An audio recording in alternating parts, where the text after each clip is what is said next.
Hello guys, pag-usapan lang natin ang breaking news. Ayon kasi sa balibalita, OMG, Katniel fans kinikilig sa mga balibalitang magsasamang muli sina Daniel Padilla at Catherine Bernardo. Ito na ang matagal-tagal na nilang iniintay. Na alam niyo naman siguro, niluluto na ang reunion movie ng Katniel, ang back-to-back nina Daniel Padilla at Catherine Bernardo. Na alam niyo naman siguro, pumirma sila ng kontrata noong 2025 sa kanilang collaboration project. Yan kasi ang mga ingay noon kina Daniel Padilla at Catherine Bernardo. Sabi ko naman sa inyo, mag-intay-intay lang kasi kayo. Kasi alam na yan ng maraming tao ang project kumano ni Daniel Padilla at Catherine Bernardo.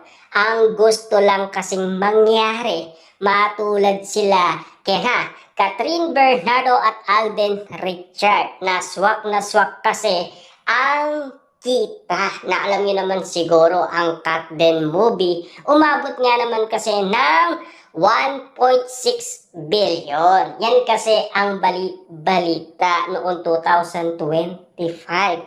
Pero ngayon, eto na, napapag-usapan na umano ang project nina Daniel Padilla at Catherine Bernardo.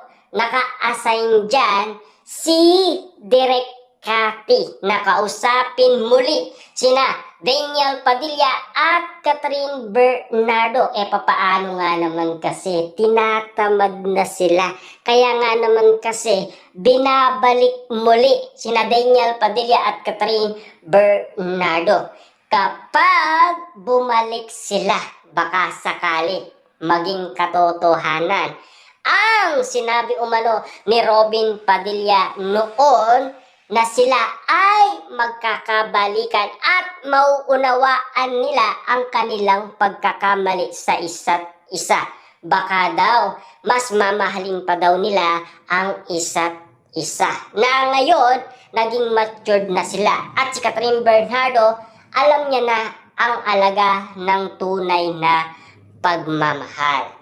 Yun kasi ang ginawa din naman kasi ni Daniel Padilla kay Catherine Bernardo. Kaso nga lang kasi may kasalanan talaga si Catherine Bernardo. Sinasabihan niya ni Daniel Padilla ng paulit-ulit. Kaso nga lang si Catherine Bernardo, sadya lang talagang matigas ang ulo. Inamin naman yan ni Mami Min Bernardo. Basta't may gusto yan, kailangan ibigay mo. Talagang kukulitin kanya at kukulitin.